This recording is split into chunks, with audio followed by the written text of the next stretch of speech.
Okay, Algebra II students. This is section 8.6. I don't know how many of you guys will get to this year, spring of 2020, but wanted to touch base because this will come up again. Those of you that are planning to take trig will see this again more in depth. Anyway, this is kind of pulling together all of the things we've talked about so far in chapter 8. So we've had circles, we've had ellipses, we've had hyperbolas, we've had, oh, I forgot parabolas. Okay, so we've talked about all 4 of those. Now, I added some more notes onto this, some that I found on the web. I took some snippets of and some from your textbook online. Anyway, I liked this diagram because all 4 of those things that I just talked about, parabola, circle, ellipse, hyperbola, those are all what we call conic sections. Well, how do they get that weird name? The first page of your study guide defines conic sections. It says it says because parabolas, circles, ellipses, and hyperbolas are formed when a plane intersects a double napped cone, they are called conic sections or conics. Now, what is a double napped cone? Well, I particularly like this drawing here because that's what they mean by a double napped cone. Essentially, the points touch and the cone points up and down. Now, the next 2 pictures here, the one in the middle and the one on the right, I love as far as where these conic sections get their weird shape. Obviously, a circle, pretty straightforward, okay? That's about as easy as it gets. And an ellipse, you can tell down here, is when you take like a cross section, a plane, at an angle through one side or the other of one of the cones, okay? But again, it's not exactly horizontal, but it's going through all sides of the cone. You can tell here this plane, okay, is cutting through that cone kind of at an angle. That's where you get kind of a flattened circle. That's where the ellipse shape comes from. The parabola, okay, is when a plane cuts through a cone, one of the cones, top or bottom, and the top is open, okay? You can tell this, and I don't want to draw on top of it because I really like the drawing, but this is the plane here that's cutting through the cone kind of from the top down, going through the open part of the cone. So you get just one kind of bell-shaped curve, okay? So we have circles, we have ellipses, we have parabolas. I didn't draw this one for the circle, but this one, that plane cuts exactly horizontal through a cone. That's why it's perfectly round, okay, for the circle. Hyperbola, I love that picture for a hyperbola. I've seen different ones, and this is by far the best. That is a vertical plane, okay? A vertical plane cutting through both pieces of the cone. Okay, it's not at an angle because the top and the bottom are completely alike.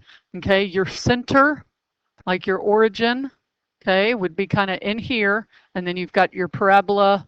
Well, I call it a parabola. Actually, your 2 branches of the hyperbola. You've got your first branch pointing up and your second branch pointing down. Imagine those cones continuing on up and down.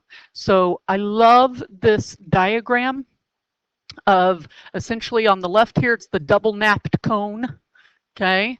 2 cones that join at the point, and then the middle one shows you the parabola, the circle, and the ellipse, how the plane cuts through the double napped cone to get you those shapes. And then again, this is the best one I've seen for the hyperbola. So I'm a visual person, so I wanted to show you guys where these conic sections come from, how they get their shape, okay? And so today we're kind of pulling it all together and adding one extra wrinkle here. Up until now, from sections 8.2 to 8.5, all of our conic sections were centered at the origin. Well, what happens if they're not? Okay, if they're not, this I cut out of our textbook and I really like it. If they're not, here's the new formula for our conic sections, okay? A circle, first of all, let me point out, the point HK is the vertex of the parabola. Sorry, I should have kept going. And the center of the other conics, okay? So HK is our center of our circles, our ellipses, our hyperbolas, but it's the vertex of the parabola, okay? And so here's our new formulas, if you will, okay? Here's our HK. Remember, your basic form of a circle was just x squared plus y squared equals r squared. Well, now we're adding in the minus h and minus k. Okay, remember that in all of these, the minus is part of the formula. Okay, parabolas. Okay, we either had the y squared equals 4px, or we had the x squared equals 4py. Well, now, each time you see an x or a y, it's x minus h and y minus k. Okay, now what I also like about this chart is it differentiates between the horizontal axis and the vertical axis. If you remember, on a parabola in particular, if your main axis is horizontal, then this parabola, this is where your y is squared, okay, and this points left or right. Okay, if you have a vertical axis, it points up or down. Okay, I hope that doesn't confuse you, but I just kind of want you all to visually picture that. And if it's the vertical, if the axis is vertical, then it's an x squared. Okay, it depends on whether the 4p is positive or negative, whether it points up or down. An ellipse, okay, horizontal axis. Notice on the horizontal axis, your a squared is under your x term. Okay, on a vertical axis, your a squared is under the y term. Okay, and again, I want to point out, well, let me keep going first. Hyperbola, again, a squared is under the x comes first. Okay, so on the hyperbola, if you remember, we didn't really have like a major axis, minor axis, we had what we called the transverse axis. So on a hyperbola, your transverse axis is horizontal. Those are the hyperbolas that are going to, again, point left and right, the two branches. Okay, if your transverse axis is vertical, then your a squared is under your y squared in front. Okay, so again, the trick here is that this is y, and over here, this was x. Okay, and then your hyperbola on these, again, is going to point, your branches are going to point up and down. Okay, because your transverse axis is going to be vertical. Anyway, I really like this chart a lot, so it helps us. Also, one more thing, and I'm not gonna, I wanted to put it in your notes, not sure we're gonna have time. This section's gonna take us a little bit to get through. So I'm not sure I'm gonna make it all the way through this section. I just wanted to give you guys a taste here of some conic sections. But this key concept, if we have a general second degree equation where we have an x squared and a y squared, we could have a mix xy term. This is what it would look like. Okay, if you had a general second degree equation in x and y, that's what it would look like. Okay, so if that's the case, we could assign our a, b, c, d, e, f based on what's in front of the x squared term, what's in front of the xy term, what's in front of the y squared, so on and so forth. Then, you know, we've already talked about discriminant when we talked about in chapter 1 solving quadratics. Okay, the b squared minus 4ac is what's under the square root symbol in the quadratic formula, if you all remember that. So this, based on the form, or based on the answers we get for the discriminant, will tell us what type of conic. Now, generally speaking, I want to add some notes to this. Okay, generally speaking, circles. I'm a visual person, so I don't necessarily like to use this formula. I like to just look at the equation and, you know, just use some deductive reasoning to figure out what kind of conic it is. Circles will have no xy term, okay? And your coefficients will be the same in front of your x squared and y squared term, okay? So same coefficient for x squared and y squared terms. That's kind of how I remember it. That's the big two, okay? The other thing is that there's going to be a plus in front of each. X squared and y squared will both be positive, okay? That's another thing. I guess you could put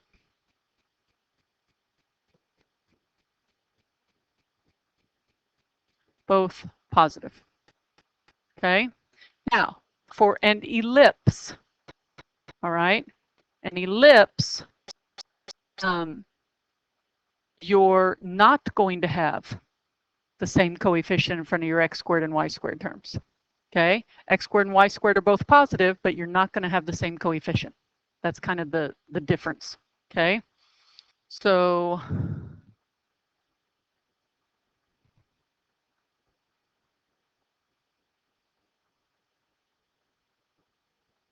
x squared and y squared terms are both positive, but not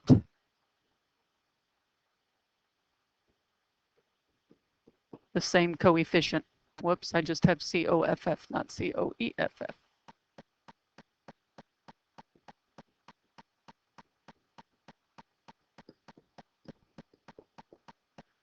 Okay, so for an ellipse, the x squared and y squared are both positive, but it's not the same coefficient for the x squared and the y squared term. Okay, they're going to have different coefficients in front of them. Parabolas only have one squared term.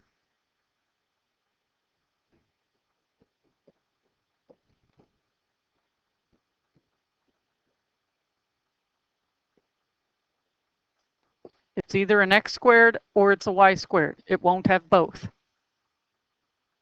Okay, and hyperbolas. Hyperbolas are kind of the same with ellipse, except that x squared and y squared, one will be negative. Okay.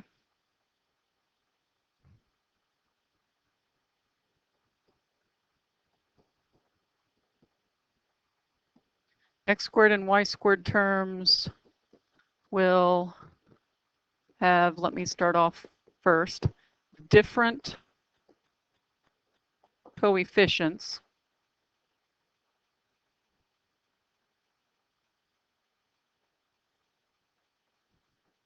And either x squared or y squared will be negative. Whoops, either, I forgot my R. Either the x squared or the y squared term will be negative, because you're either going to have an x squared minus a y squared, or you're going to have a y squared minus an x squared for a hyperbola. Okay, so either the x squared or the y squared term will be negative. Okay. And actually what I should say here is x squared and y squared terms may have different coefficients. That's probably going to screw up. Oh boy.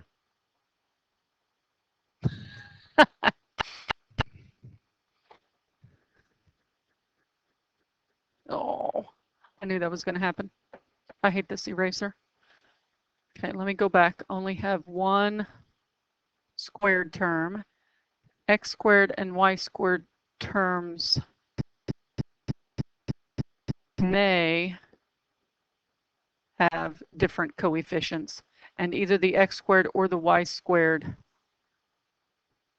will be negative. Okay. Okay. That's kind of how I remember it. Okay. If I look at an equation and my x squared is positive and my y squared term is negative, right off the bat, I know it has to be a hyperbola. Usually the coefficients are different, but they don't have to be. I shouldn't have written that the first time. Now, if I look at the x squared term and the y squared term and they're both positive, but one of them has different coefficients, then I know that's an ellipse. Okay.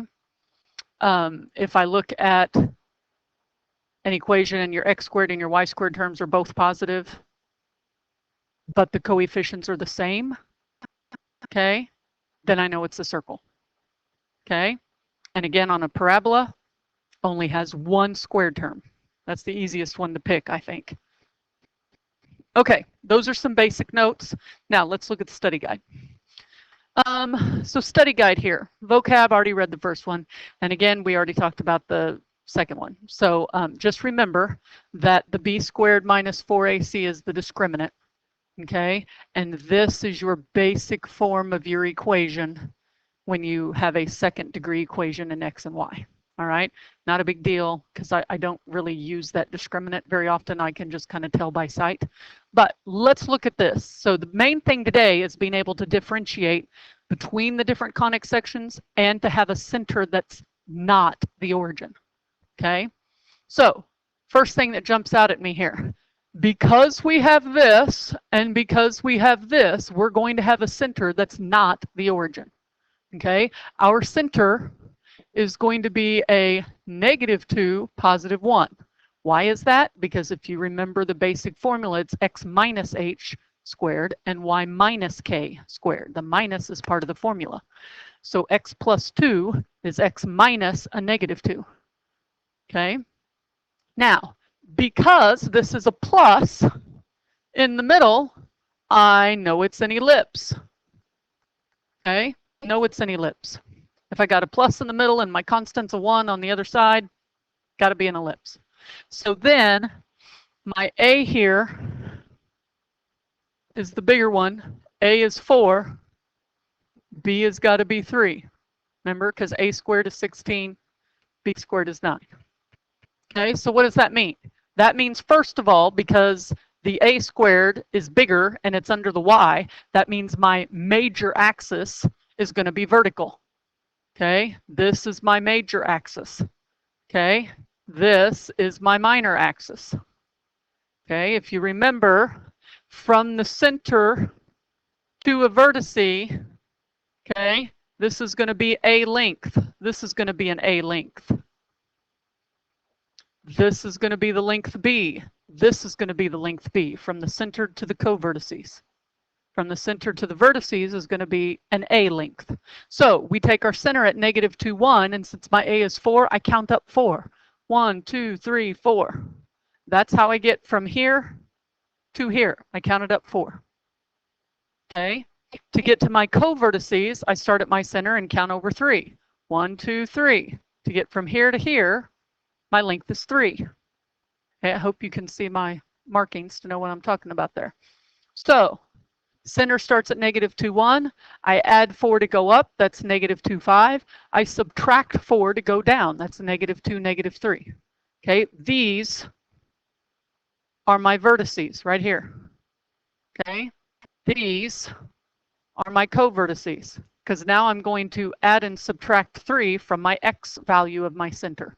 So -2 plus 3 gives me 1. -2 minus 3 gives me -5. Okay, then I draw the ellipse. Bada bing, bada boom.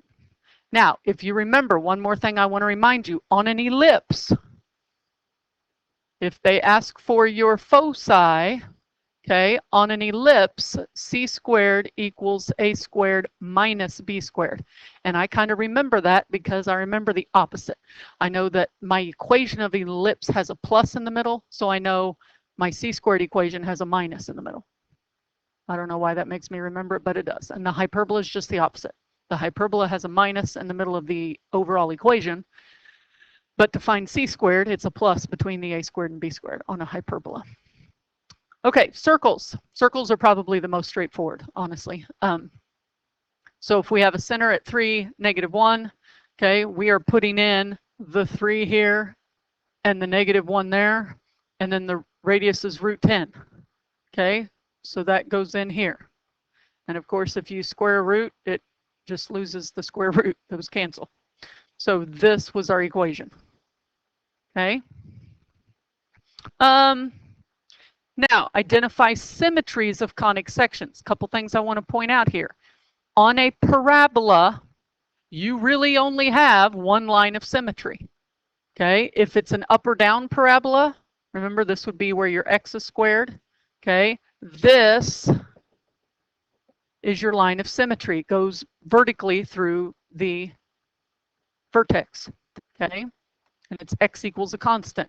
If you had a parabola that pointed left or right, okay, you would have a horizontal axis of symmetry, and it'd be y equals whatever the y value is of your vertex.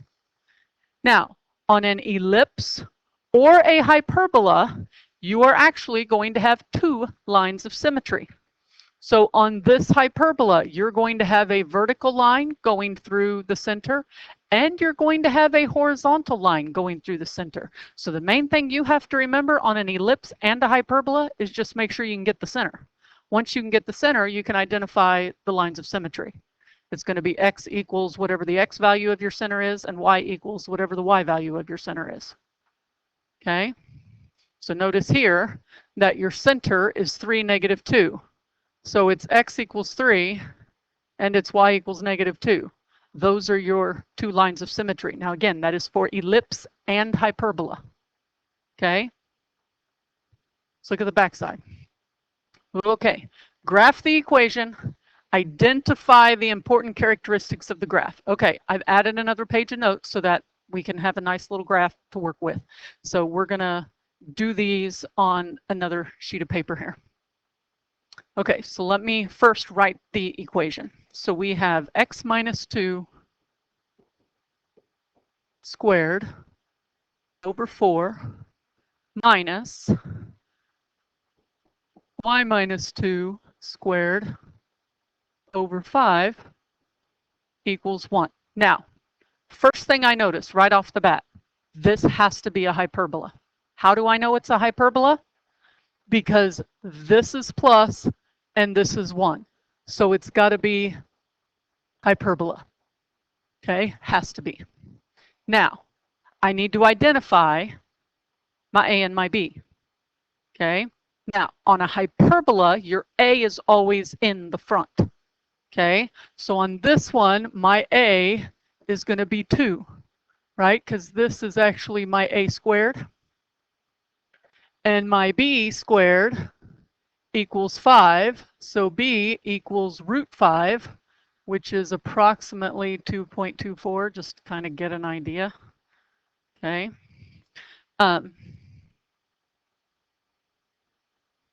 Okay, now let's graph.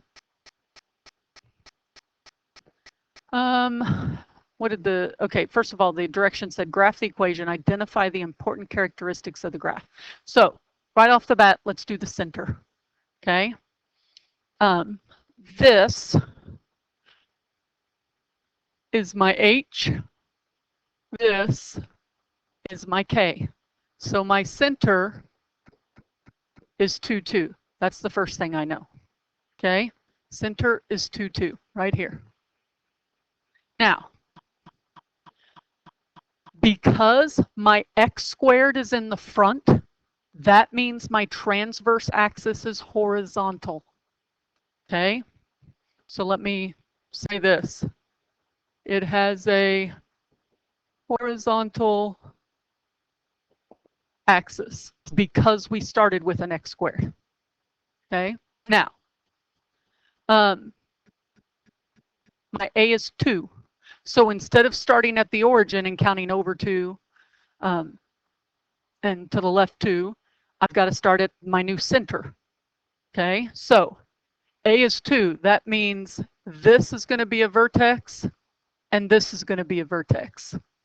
This is a length of 2. This is a length of 2.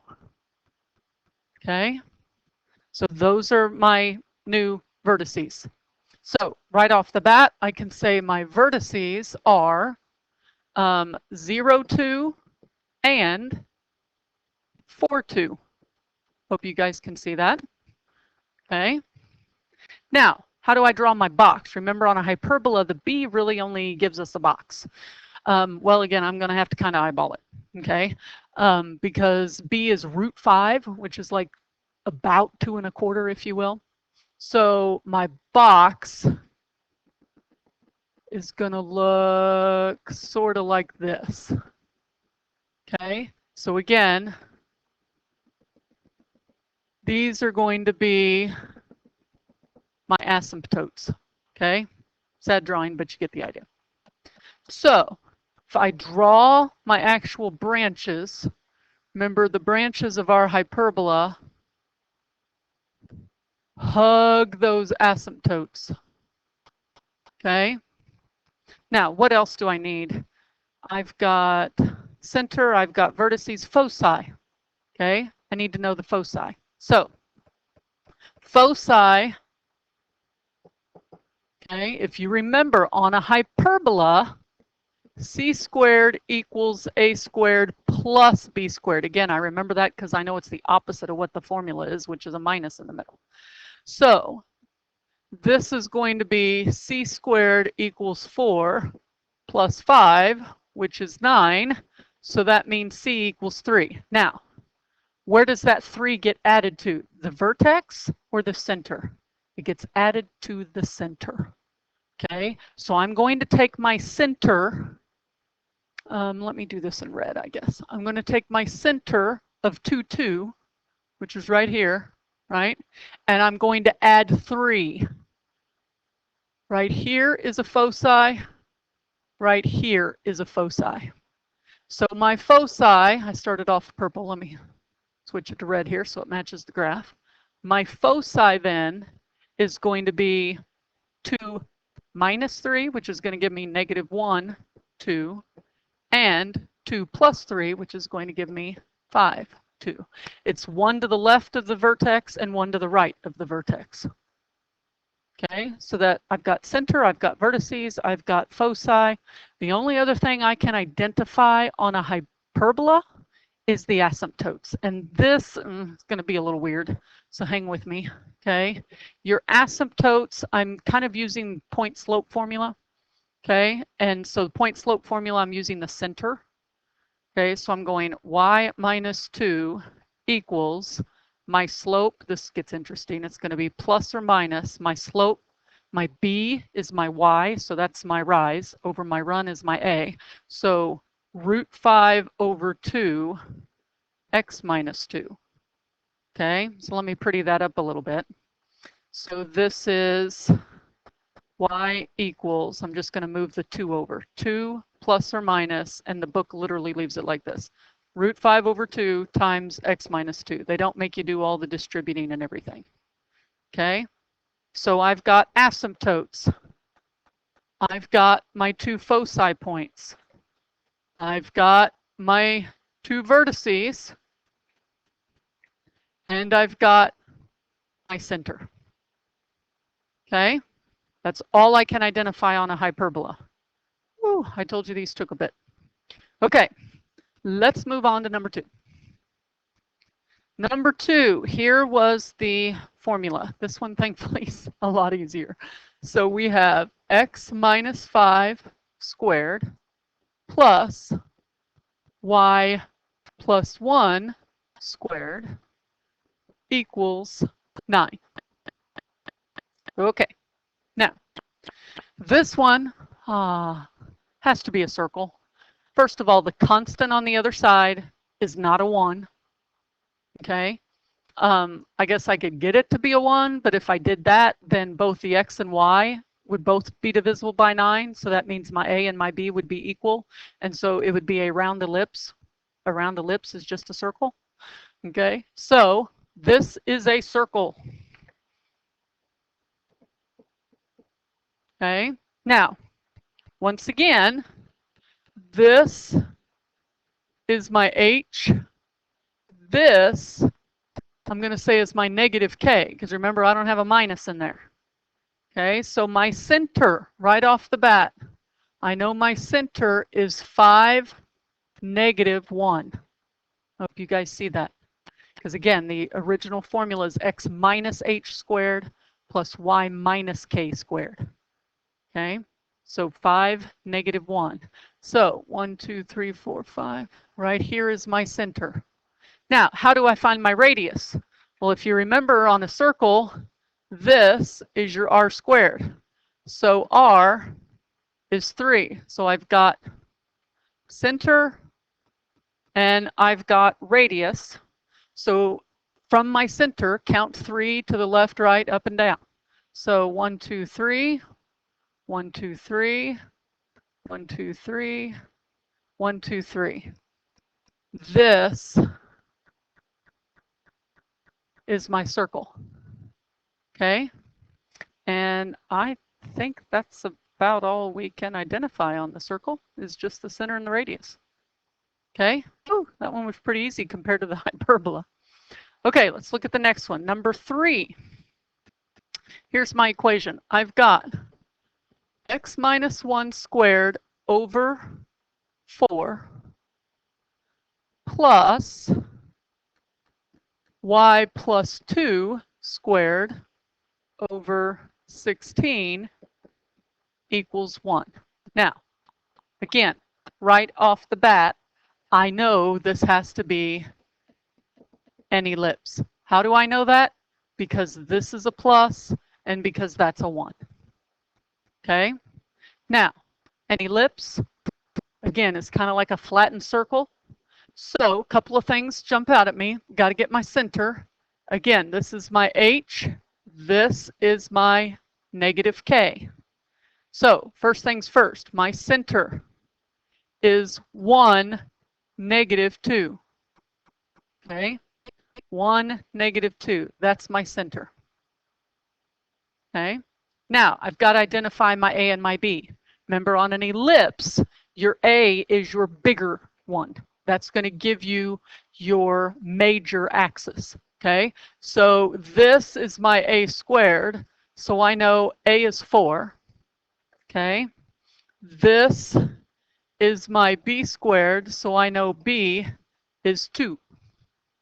Now, because the A squared is under the Y squared, that means my major axis is going to be vertical.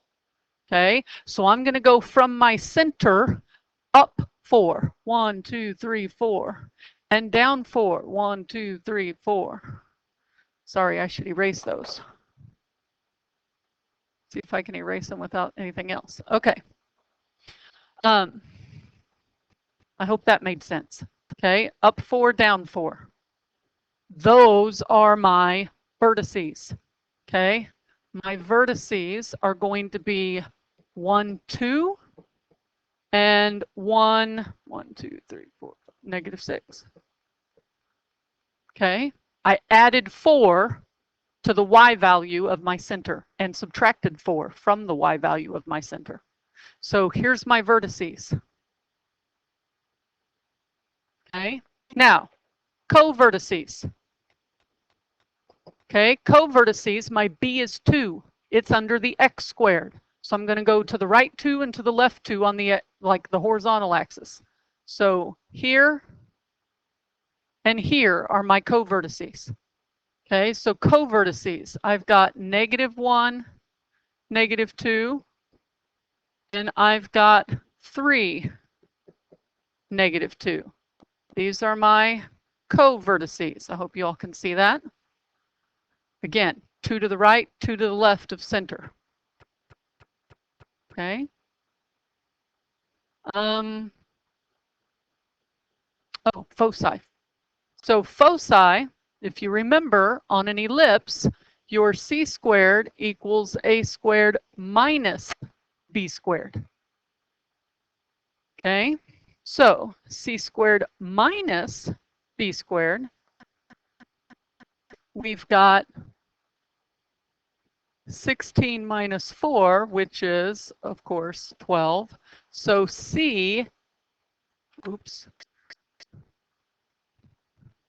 sorry, square root of 12, which is going to be 2 root 3.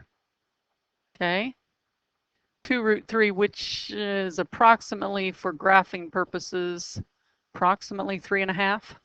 Okay, so to get my foci, again, from my center, I'm going to go up 3.5. Okay, well, my major axis just goes up and down 4. So now I'm just going to go up and down 3.5. So this is going to be a foci. This is going to be a foci. Okay, so first of all, let me graph my flattened circle, my ellipse there, okay? And let me write out my foci. Now I need to be a little more specific on my foci. Okay, first of all, this is my center. Okay, foci, I'm actually adding and subtracting the 2√3 to the y value, since my major axis is vertical, of my center. So my foci is going to be, and kind of combo this, it's going to be 1 comma -2 plus or minus 2√3. Okay, that's going to give me my foci. Hope that's okay. I just kind of comboed it instead of listing it separately. Okay, whew, so that's an ellipse. Now again, an ellipse is going to have 2 lines of symmetry. It's going to have a vertical line going through the center, and it's going to have a horizontal line going through the center. So just FYI, just like a hyperbola. Okay, last one here, number 4. Number 4, we have x minus 4 squared equals 4 times y plus 1. Now, right off the bat, I know this is a parabola. How do I know that? Because I only have 1 squared term. Okay, 1 squared term. And the variable that's squared is x squared. So I know that this is going to have a vertical axis. Okay, if x is squared, remember that we know those point up or down. Okay, those are the ones we're used to from back in chapter 1 when we solved quadratic equations. So basic form of a parabola, remember, was x squared equals 4py, where your focus equals p. Okay, so first of all, let me find my new vertex. This is going to be my h. This again is going to be my -k. So on a parabola, remember, we don't have a center, we have a vertex. So my vertex is going to be 4, -1. Okay, so 4, -1, 1, 2, 3, 4. This is my vertex. Okay, I hope that makes sense to you guys. Now, got to find my focus. Okay. My focus, if you remember on this, again, your basic equation, your focus would have been like 0p, okay, once you solve for p. So on this one, my 4p, let me do this in a different color.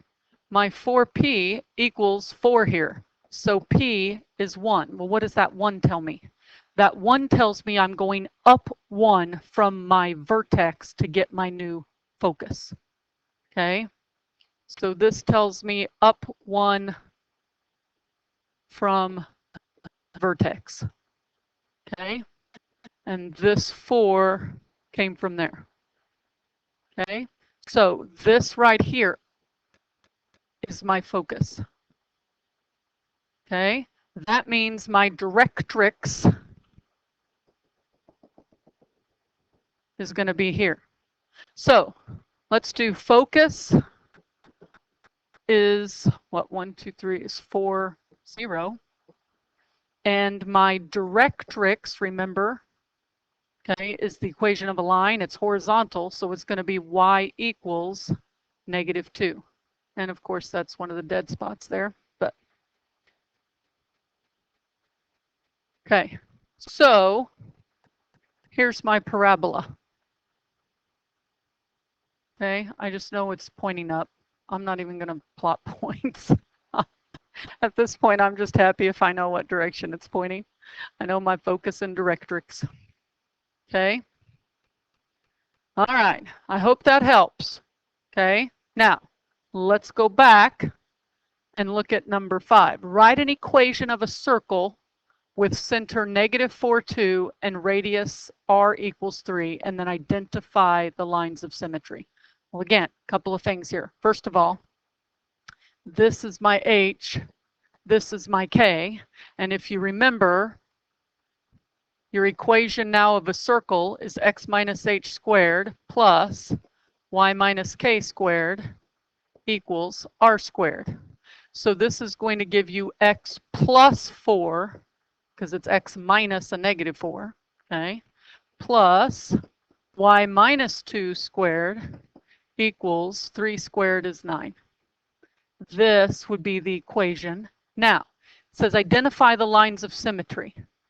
This one's kind of tricky because on a circle, any stinking line that goes through the center is a line of symmetry.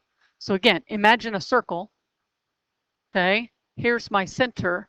Any line, I can't even draw a line through the center.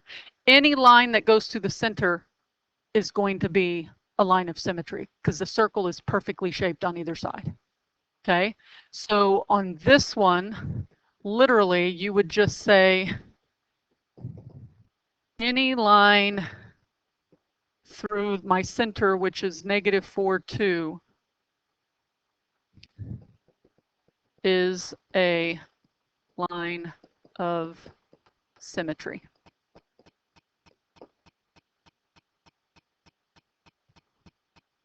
Okay, any line through negative 4, 2 is a line of symmetry. And I know I kind of abbreviated the through there, so pardon me. Okay, hope that is helpful. Now, that's about as far really as I wanted to go today, other than to be able to kind of look at these and identify. So I just want to look at these and try to identify what they are as far as what shape they would be. We're not going to get into completing the square. This is a section that really would cover 2 days worth. We're just going to hit the first day. So on this one, first thing I see that jumps out at me is I'm always looking at my squared terms. That's the first thing that draws my eye when I look at these equations in general standard form. Okay, I look at the squared term. I look at the sign between them. The sign between them is a plus.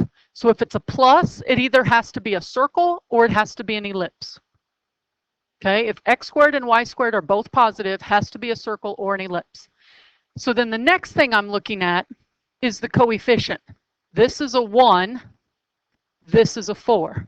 If it has different coefficients, both squared terms are positive, it's an ellipse.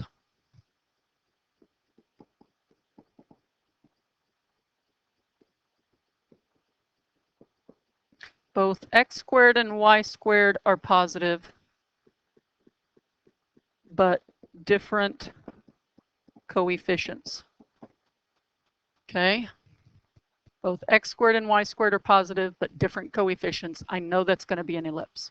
I know it is. Now, I would have to do completing the square and do a little algebraic hoochie-coo on this to get it in the standard form that we need it in. Okay? But I just want you to be able to identify sometimes on a standardized test, if they give you something in this kind of general standard form, and then you've got, you know, different choices. A lot of times, if you just know what the graph would look like, generally speaking, you can pick the right answer. Okay. Now, this one over here. Again, first thing I look for are the squared terms. It's only got one squared term. Jumps right out at me. One squared term has to be parabola.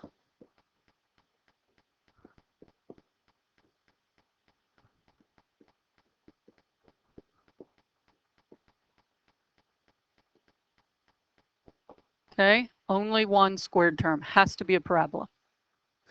And the one below here says rework example 4, blah, blah, blah, blah. But again, looking at the squared terms, they're both positive, but they do have different coefficients. So once again, it would be an ellipse. Okay. Now, if one of them was a positive and one of them was a negative, doesn't matter what the coefficients are, it's going to be a hyperbola. Okay. Now, when I say that, they all have to be on the same side of the equal sign, mind you. Okay. All right, let's do a couple of problems from practice A. Again, I'm not going to do all of them. This, oh my goodness, we're already over 40 minutes. Let's just look at a couple of these. Graph the equation, identify the important characteristics of the graph. Let's do 2 and 4 together here. First of all, This, because it's a plus, got to be an ellipse. Okay, has to be an ellipse. And so that makes my A here a 3 and my B here a 2. Now, my center, remember this is my H, this is my K, so my center is going to be 1, 3, okay? That's going to be my center. Because the A squared, the bigger one, is under X, my major axis is going to be horizontal. So my vertices, I'm going to count over 3 to the right and over 3 to the left. So my vertices are going to be, what, -2, 3, and 4, 3. I'm just adding and subtracting 3 from the X coordinate of the center.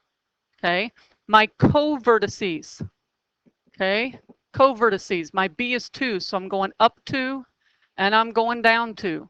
So my co-vertices are going to be 1, 1 and 1, 5. Again, I'm adding and subtracting 2 from the center on the Y coordinate. Okay, so this is going to give me my ellipse. It's not too far from round. Okay, the only other thing really that I need is the foci.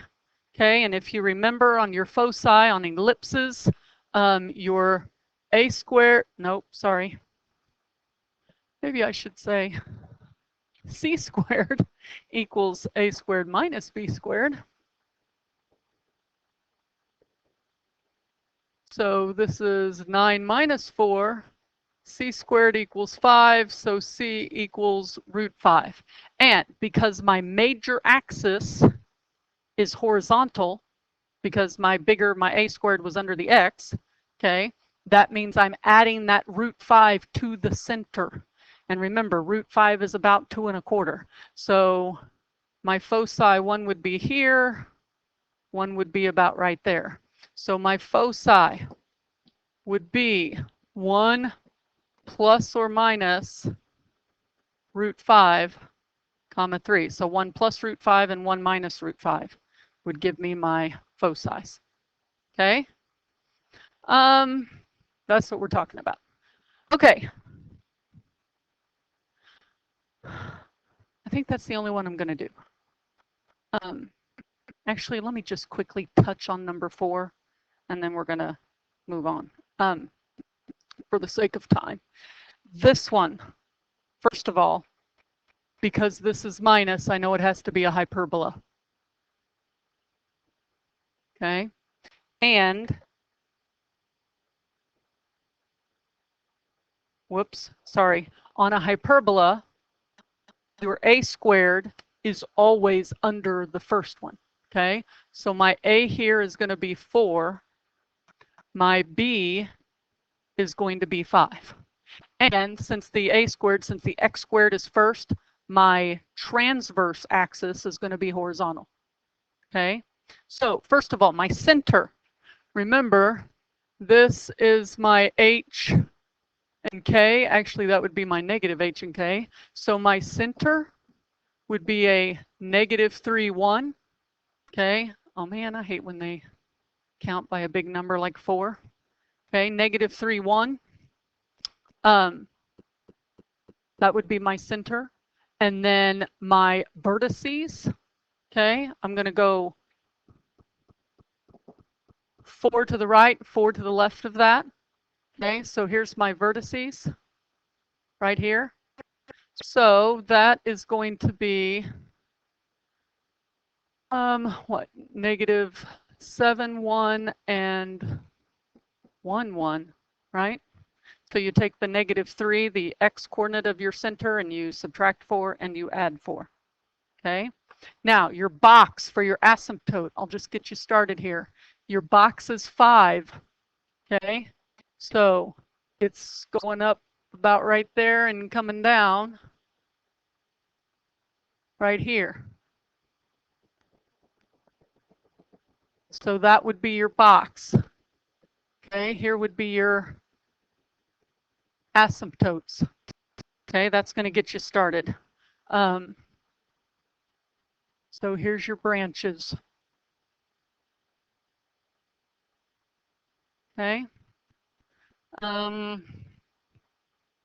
Foci, last thing I'll do on this one. Remember, on a hyperbola, your c squared equals a squared plus b squared. It's the opposite. So this is 16 plus 25. Is that 41? Okay.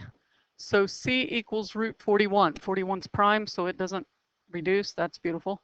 So your foci is going to be -3 plus or minus root 41, comma 1.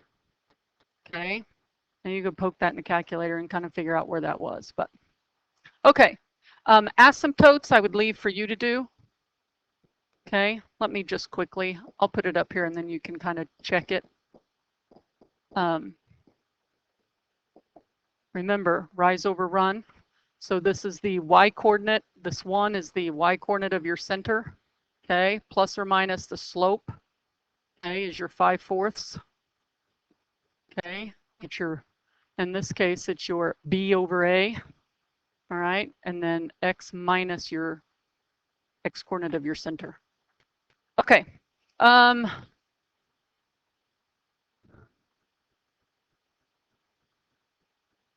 sure why that's up there. Okay. For the sake of, oh man, I'm over 50 minutes. I think I'm going to stop. For the sake of time, I'm going to quit. If you guys have any questions on this as you do it, holler at me. And I would just go to 18. Here is where I would stop. Okay, you can keep going, but we didn't talk about completing the square or anything. So I would stop at 18 for right now. Okay, identifying the classic or classifying the conic section. You can use the discriminant or you can use kind of the tips and tools I taught you. Okay, all right. This is probably as far as we're going to get. So hope this was helpful if anybody gets to this point. All right, take care, guys.